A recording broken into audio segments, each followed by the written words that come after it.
What's up, fellas, and welcome back to another episode of the Public Announcement Podcast. And today we are going to be talking about mainly porn and cigarettes and the correlations you can draw between the big tobacco and the porn industry, and how we can actually learn from this and maybe predict what will happen with porn in few years, and how the industry has been changing. That's pretty much the main topic for today.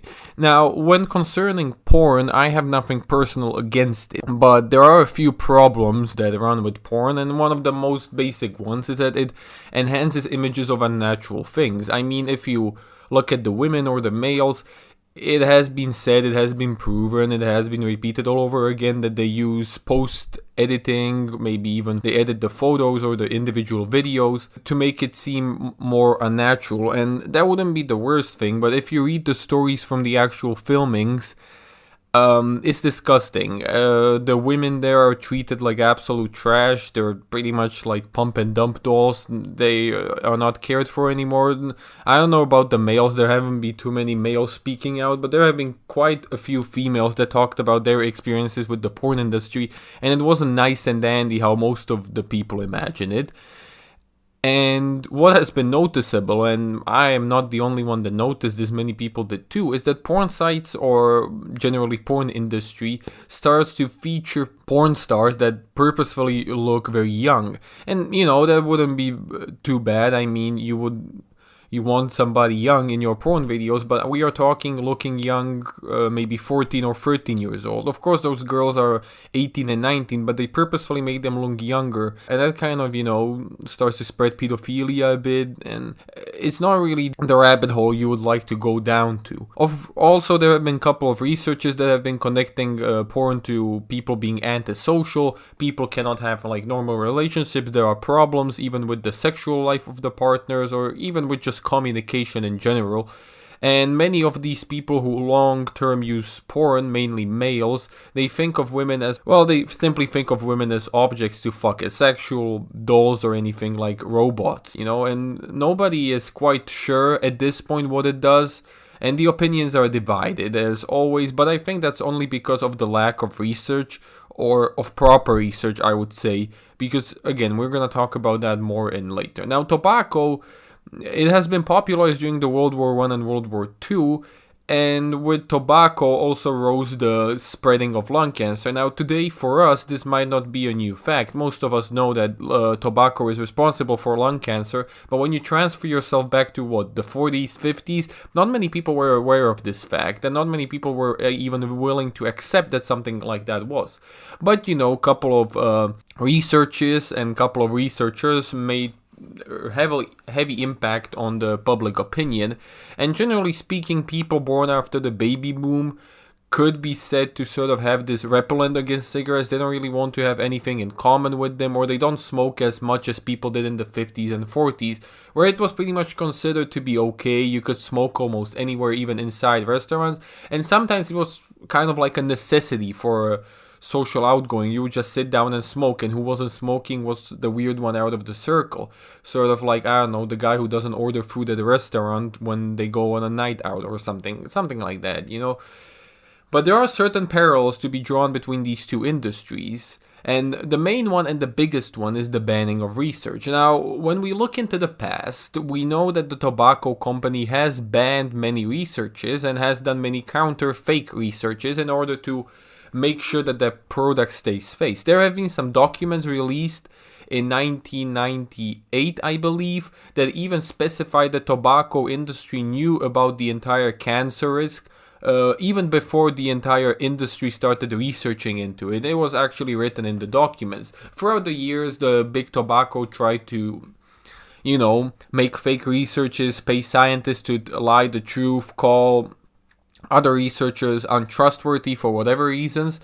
But during the 1950s up to 1960s, the public opinion changed, and the pressure was just so much they couldn't really handle it. But big tobacco is still struggling with many of these researches and still trying to sell as much as cigarettes as possible. And I do think that the porn in this way is the same. We have seen studies, we have seen professionals taking a look at porn and analyzing it and connecting it to many dysfunctions in the brain, or dysfunctions directly connecting it to the genitalia. But the the porn companies don't talk about this. The porn companies are not required to put any labels on their porn videos or a small notifying ad in front of it telling us about the risks. Similar how you have those stickers on the packages when you smoke, like smoking kills or something like that. You know, they are not required to do that, even though it has been confirmed by researchers that it is harmful to watch porn long term. And I also, this is not confirmed, but I also have a feeling that some of the porn companies are flooding money into these like third-party magazines, making them release articles which actually support it. And there is also, of course, that entire political landscape. Some people who say that watching porn is a political statement. I'm not really sure what they mean by that. But, you know, if you don't watch porn, you're immediately a fascist, a racist for some fucking reason. I'm not making this up. People like these exist, people who protect porn from the political stance. I don't know what porn has to do with politics, but yeah, okay. I guess some people have to put politics into everything. Now, another big thing with porn is that it's absolutely for free. And that is the same with tobacco. Now, hear me out on this one. Now, tobacco was actually handed out, or cigarettes were handed out during the World Wars absolutely for free. Now, this made the soldiers addicted to them, right?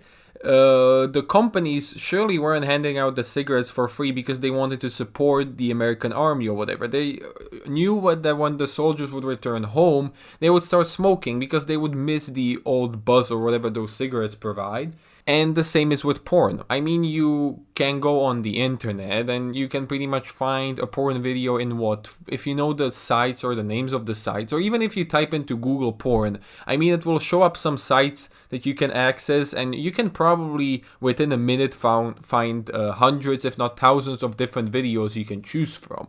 And it's absolutely for free. You don't have to pay anything. But as you watch porn more, and this has been confirmed by many people who share their personal stories when they try to quit, as you continue to watch porn more, you develop this sort of thing where you start to specify on a certain fetish, or you are just not enough with the free stuff.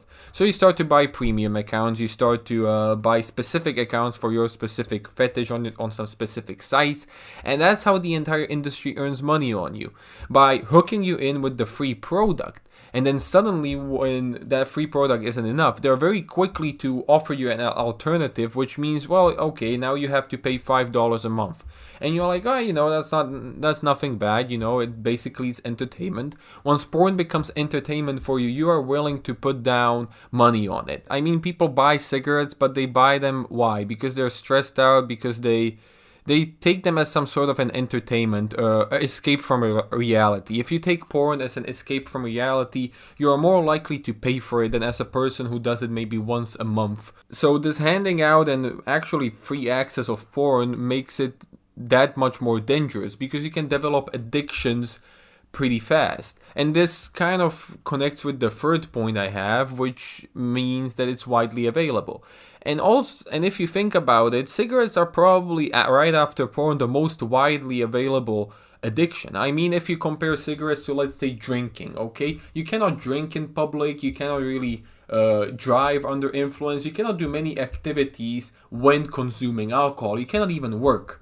Right? And when you even compare the price of alcohol versus price of cigarettes, I mean, you get a pack of 20, well, in my country for what, 3 euros. In America, or probably more westernized country, it would be $8 to $10 per pack. But if we are talking alcohol, that usually costs above 20 or 30. Right? And we are talking about the bottom shelf bottles of heavy liquor. And if we are talking about wine, it still doesn't get cheaper with what you get for the price you're paying. So cigarettes are, after porn, the second most widely available addiction. And you can buy them almost anywhere. I mean, you don't have to go to a specialized place. At least in my country, they sell them on bus stations. They sell them in regular shops. They sell them in grocery shops or supermarkets. It doesn't really take a genius to find a shop where he can buy a pack or two. And you can smoke them in public. You can drive a car while smoking. You can smoke them at home. You can do and perform many activities while smoking. Hell, you can even work while smoking. And most companies do provide a smoke break for the smokers to go outside and smoke and then return back.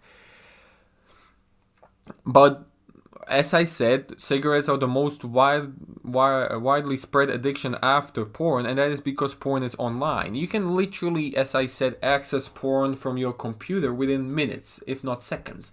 And this makes porn available to anybody in any age range. If you're really pathetic and think that if you're 18, then don't continue with this webpage actually makes some people leave, it doesn't. It's just so the porn companies don't get sued for selling porn to minors. They don't take any other precautions to make minors stay off the porn sites, and they can access it very easily, as I already mentioned. Minors are actually the easiest ones to get addicted to something, right? And when you present them with porn at the ages of 13, 14, it is most likely they will continue abusing it till their maybe late 20s or 30s, or even throughout their entire life. Porn is something relatively new. We don't know much about it. There hasn't been much research done about it. And the spread of the online porn, I think that is quite the challenge for our generation, the Generation Z, or maybe the millennials even, but it hasn't been around for long.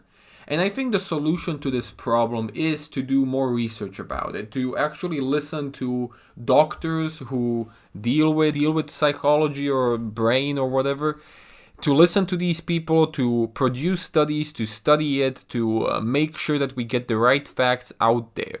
But that isn't all. I mean, one of the solutions also would be to heavily tax porn companies, and that would mean that they would have to either make the free porn not free. Therefore, lots of people would be disencouraged to even begin because you would have to immediately pay for something. And this would drive a lot of people away from the addiction itself, or maybe just the act of watching porn. I think it would disencourage a lot of people if they had to pay for every single video. I think that the thing that porn is for free makes lots of people begin in the first place and never end.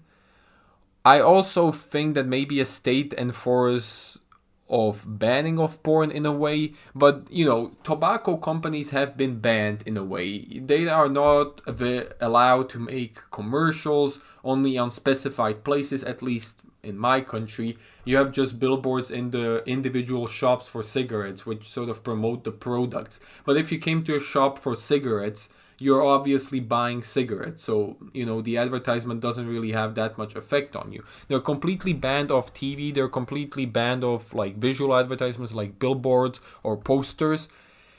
And if state enforced porn in this way, if it made porn sort of something that not so many sites could host, maybe you would have to have a special license to host it. Maybe there is one and it just needs stricter regulations.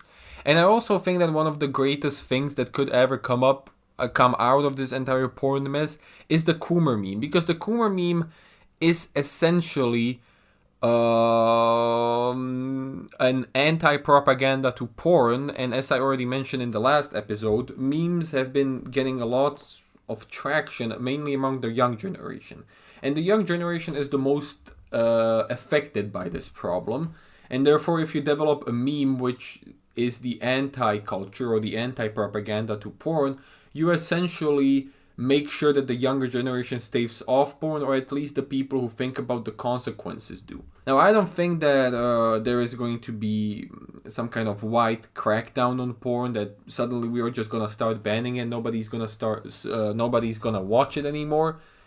I think we still have a long way to come, and remember, it took a lot of time to take down the cigarette companies, maybe even 40 to 50 years. So I think we should be patient, and I think we should pressure and pressure and pressure. And the more we pressure, maybe the more people will be motivated to do something about it. Porn is a big problem, and I think we can draw, as I already said, many parallels between the tobacco industry. And I think there hasn't been that much research done on porn where we can conclusively say what it does, just like we can conclusively say what tobacco causes. We know all the effects and causes. And therefore, we, for now, will just have to stick with what we have. And based on what we have, porn isn't very good for us. So I would say that you stay off it and try to fight it on your own. Try to begin with yourself, and maybe then when you overcome it, try to motivate your friends not to do it, or people who you value, right? Because that is also one of the ways we can get the word out. And for today, that's all. Thank you so much for listening. and we'll see each other in 2 weeks again with an English episode.